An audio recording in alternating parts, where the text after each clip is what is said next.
দাও আম্মু, খাবার দাও। হ্যাঁ বেটা, এই তো আনছি। আরে বা আম্মু, ডিমের বিরিয়ানি রান্না করছো? হ্যাঁ বেটা, তুই পছন্দ করিস তাই। হ্যাঁ আম্মু। ওয়াও, অনেক মজা হয়েছে। এসে গেছে মহারানী পড়াশোনা করে, মনে হয় কথাকার ম্যাডাম হবে। আম্মু, আমারও খিদা পেয়েছে, আমাকেও খেতে দাও। বিরিয়ানি শুধু আমার ছেলের জন্য রান্না করছিলাম, এখন শেষ হয়ে গেছে। বিরিয়ানি খাবে? আম্মু, আমিও তো তোমার মেয়ে। না, তুই সৎ মেয়ে, আমার তো শুধু একটাই ছেলে। ঠিক আছে আম্মু। সারাদিন শুধু পড়াশোনাই করবি নাকি? ঘরের কাজও তো করতে হবে। আম্মু, এখনই করে দিচ্ছি। ক্লান্ত হয়ে গেছি, আর খেলবো না, এখন বাড়ি চলে যাই। উজিত বেটা। হ্যাঁ মা। বেটা, আমাকে একটু ওষুধ এনে দে, আমার শরীরটা খুব খারাপ লাগছে। আরে আম্মু, আমি কই থেকে এনে দেবো, আমার কাছে তো টাকা নেই। আজকে মায়ের শরীর খারাপ, এক কাজ করি, আজকে আমি টিউশনে যাব না, আজকে ঘরের সব কাজগুলো করে দেই।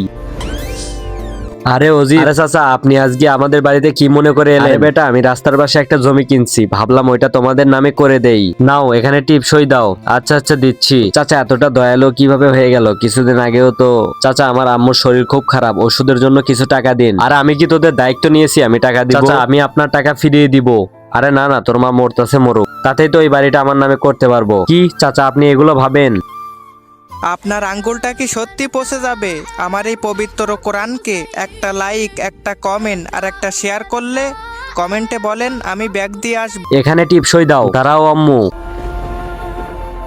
আরে আম্মু, এখানে তো লেখা আছে তুমি এই বাড়িটা ওনার নামে লিখে দিচ্ছ। আরে তুই কি পাগল হয়ে গেছিস? তুই তো পড়তে পারিস না। আরে না আম্মু, এখানে এটাই লেখা আছে। আরে আমার একটা কাজ মনে পড়ে গেল, এখন আমি আসি।